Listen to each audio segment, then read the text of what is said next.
Hello class 6. So in this video we are going to understand the methods of separation of solids that do not dissolve in liquids. ऐसे solids जो liquids में dissolve नहीं हो रहे हैं. Okay. So देखिए, some solids do not dissolve in liquid. For example, tea leaves, chalk powder, sawdust and pulses. तो कुछ solids हैं जो क्या नहीं हो रहे हैं, dissolve नहीं हो रहे हैं लिक्विड्स में, जैसे कि टी लीव्स है, वाटर में डिजोल्व नहीं होती है, chalk powder, sawdust, pulses dissolve नहीं होते, घुलते नहीं है, तो उनको हम क्या बोलते हैं, they are insoluble in water. क्या कहेंगे, इनसॉल्युबल इन वाटर. इनके कंपोनेंट्स को सेपरेट करने के लिए हम डिफरेंट मेथड्स का यूज करते हैं. So very first one is sedimentation and decantation. So देखो, सेडिमेंटेशन क्या होता है. Sedimentation is a process by which insoluble heavy solid particles in a mixture settle down on their own. ये process में क्या है, insoluble heavy solid particles, जो ऐसे पार्टिकल्स हैं जो डिसॉल्व नहीं हो रहे हैं पानी में और साथ में हैवी हैं, वो क्या होंगे, थोड़ी देर उसको अगर स्टैंडिंग एज इट इज रख दिया जाए तो वो क्या हो जाएंगे, सेटल डाउन, नीचे की तरफ बैठ जाएंगे. जैसे सॉइल को, मिट्टी को पानी में मिलाने के बाद में अगर पानी के ग्लास को एज इट इज रख दिया जाए तो थोड़ी देर बाद में जो मिट्टी है वो नीचे की तरफ कलेक्ट हो जाती है. ठीक है ना. In order to separate out the two, the liquid has to be gently poured into another container without disturbing the settled down solid particles or sediments. अब इसको रिमूव करने के लिए हम क्या करेंगे, सेपरेट करने के लिए हम क्या करेंगे, लिक्विड को पहले सेटल होने देंगे. देखिए जैसे यहाँ पर है, बीकर है, उसमें आपने मड को, मिट्टी को मिक्स किया है, तो ये मडी वाटर हो गया. ठीक है ना. अब आपने क्या किया, इसको बिना डिस्टर्ब किए रख देना है एज इट इज. रखने के लिए जब हम उसको छोड़ देते हैं तो अलग अलग लेयर्स बन जाती हैं. मिट्टी के जो बड़े पार्टिकल्स हैं, हैवी पार्टिकल्स हैं, वो सभी नीचे बैठ जाएंगे, उनको हम कोर्स पार्टिकल्स बोलते हैं. और जो बहुत फाइन पार्टिकल्स हैं वो थोड़ा थोड़ा अभी भी सस्पेंडेड है पानी में, तो जिसकी वजह से पानी कैसा हो गया, थोड़ा सा गंदा है. और जो सबसे ऊपर वाली लेयर होगी वो बिल्कुल क्लीन वाटर की होगी. ठीक है. तो अब हमने क्या करना है, इस कंटेनर को कम से कम डिस्टर्ब करके, और कहाँ पे पोर करना है, दूसरे कंटेनर में पोर करना है ऊपर वाले पानी को, कि ये क्लियर वाटर क्या हो जाए, हमारा एक तरफ इकट्ठा हो जाए. ये जो बाकी का नीचे वाला है पोर्शन, ये आपकी जो लेयर्स है ये एज इट इज रहे, कम से कम डिस्टर्बेंस हो. ठीक है ना. सो एक कंटेनर से दूसरे कंटेनर में बिना सेडिमेंट्स को, कोर्स पार्टिकल्स को हिलाए हुए जब हम डालते हैं तो इस प्रोसेस को हम क्या बोलते हैं, डिकेंटेशन. ठीक है ना.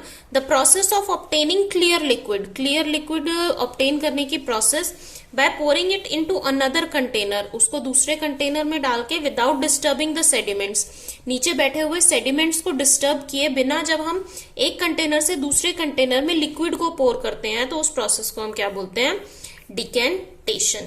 ठीक है ना. और ये जो नीचे पार्टिकल्स कलेक्ट हो रहे हैं ये क्या है, आपके सेडिमेंट्स. ऑलराइट. नेक्स्ट देखिए, sedimentation and decantation methods are used for removing insoluble impurities from river or canal water. तो नदी में, बड़ी बड़ी नदियों में, ठीक है ना, कैनल में, नहरों में जब पानी गंदा हो जाता है तो वहां पर सेडिमेंट से, धूल मिट्टी से, पेबल से अलग करने के लिए पानी को हम किसका यूज करते हैं, सेडिमेंटेशन एंड डिकेंटेशन का. They are used in water treatment plants that supply drinking water to our homes and schools and offices. हमको पता है कि जो पानी है, जो हम यूज करते हैं पानी, उसको क्लीन करने के बाद में वाटर ट्रीटमेंट प्लांट्स में क्या होता है, पानी को क्लीन किया जाता है और फिर उसके बाद सप्लाई किया जाता है घर में, स्कूल्स में, हॉस्पिटल्स में. ठीक है ना, हर जगह पर. तो ये जो वाटर ट्रीटमेंट प्लांट्स हैं ये भी इन मेथड्स का यूज करते हैं बड़े बड़े कंटेनर्स में. इनके कंटेनर्स बहुत बड़े होते हैं. Okay. In home when pulses और rice are washed before cooking, और घर पे आपने देखा होगा जब मम्मी दाल वगैरह या राइस को धोती हैं कुक करने से पहले तो उनको वॉश करती हैं पानी से, और पानी से वॉश करने के बाद में वो ऊपर से पानी निकाल देती हैं और सिर्फ आपके पास क्या रह जाता है, नीचे जो राइस है वो धुल के रह जाता है. ठीक है ना. तो सेडिमेंटेशन और डिकेंटेशन मेथड से ही वो भी हो रहा है आपका. Alright. Next method is loading. Next method क्या है, लोडिंग. ना sedimentation is a slow process. हमको पता है कि इसको सेटल होने में बहुत टाइम लगेगा, तो it's a very slow process, बहुत धीरे धीरे होती है. ठीक है ना. So in this process finer particles take long time to settle down. जो बहुत फाइन पार्टिकल्स हैं, बहुत छोटे पार्टिकल्स हैं, उनको सेटल होने में बहुत ज्यादा क्या लग जाता है, टाइम लग जाता है, ठीक है ना। So we often take help of loading, इसीलिए हम इसकी स्पीड को इंक्रीज करने के लिए, सेडिमेंटेशन की स्पीड को बढ़ाने के लिए, ताकि काम जल्दी हो जाए, हम किसकी हेल्प लेते हैं, लोडिंग की हेल्प लेते हैं। लोडिंग कैसे होता है? Loading speeds up the sedimentation by making light suspended particles heavier by using suitable chemicals. अब लोडिंग का मतलब क्या हो रहा है? लोड करना, हैवी बनाना। तो ये जो फाइन पार्टिकल्स है जो नहीं बैठे हैं नीचे, उनको हम क्या कर दें, कुछ केमिकल से, कुछ ऐसे मटेरियल से लोड कर दें कि वो क्या हो जाए, हैवी बन जाए। हैवी बनने के बाद वो जल्दी से कहाँ बैठ जाएंगे, नीचे बैठ जाएंगे। और जितनी जल्दी वो नीचे बैठेंगे, सेडिमेंटेशन की स्पीड उतनी ही बढ़ जाएगी, ठीक है ना।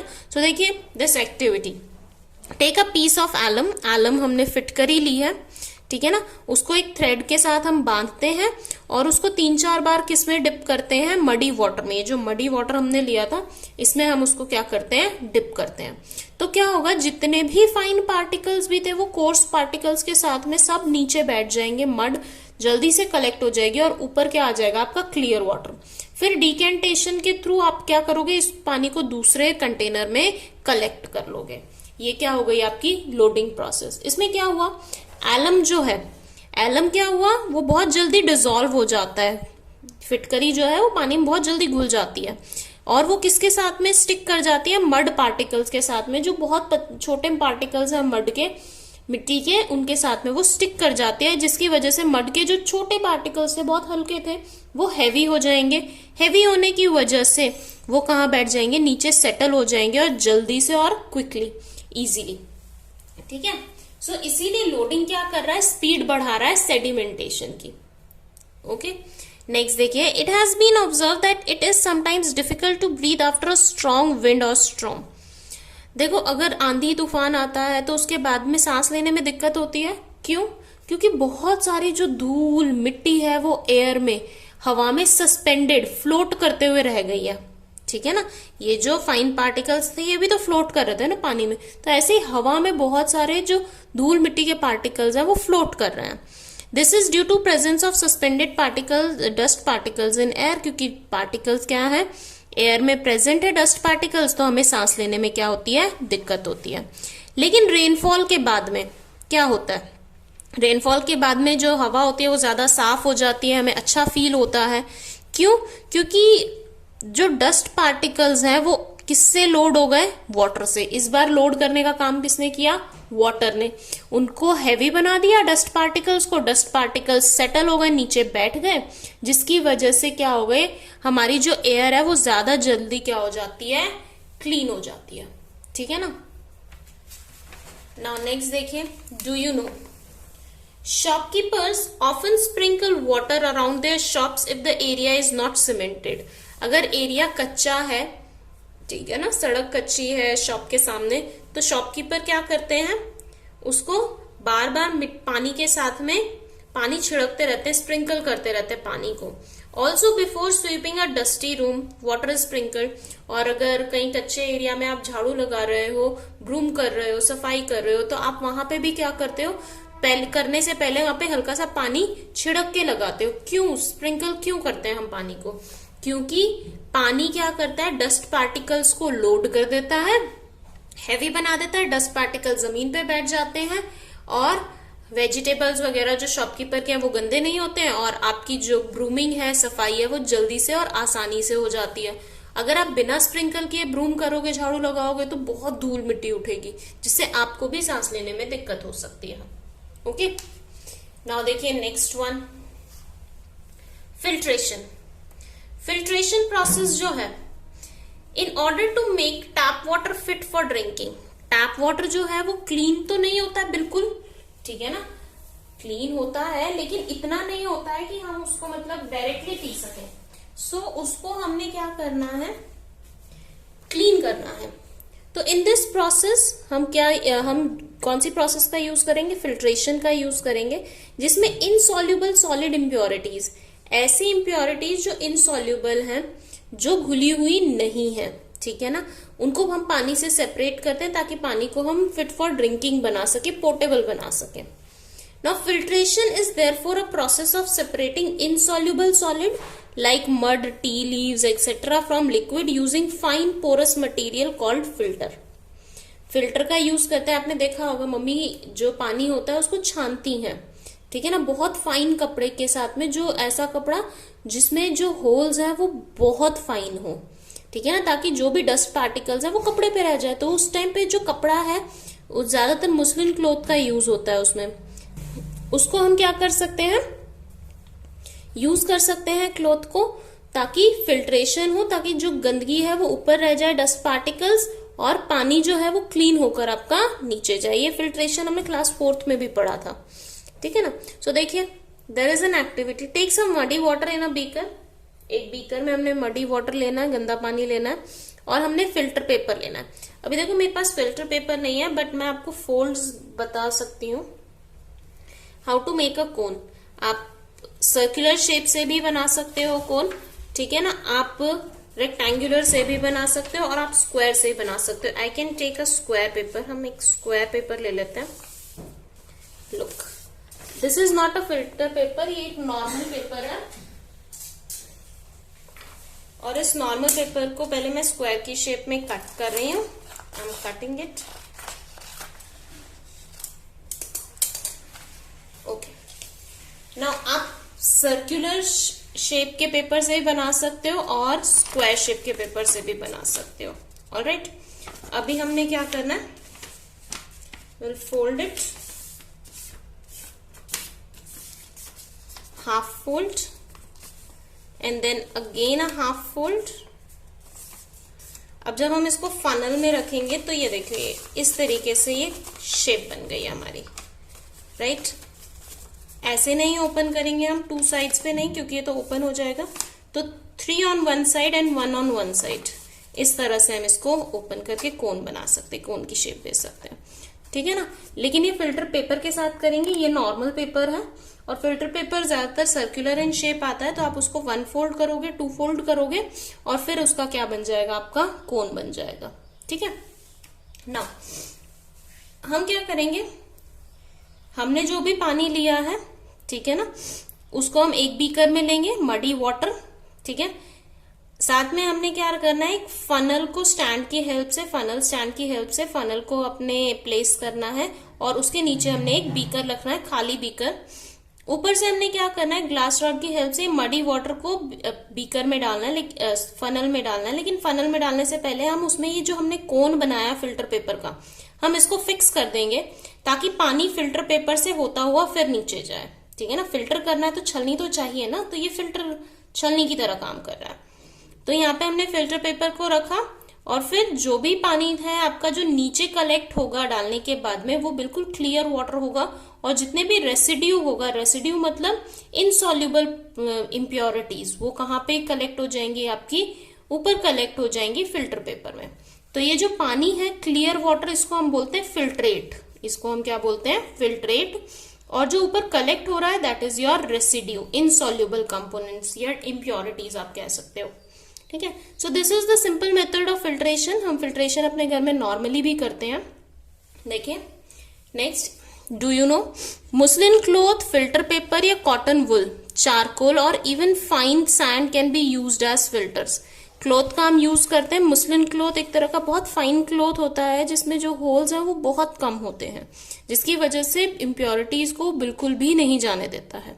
Next, filter paper, cotton wool, charcoal.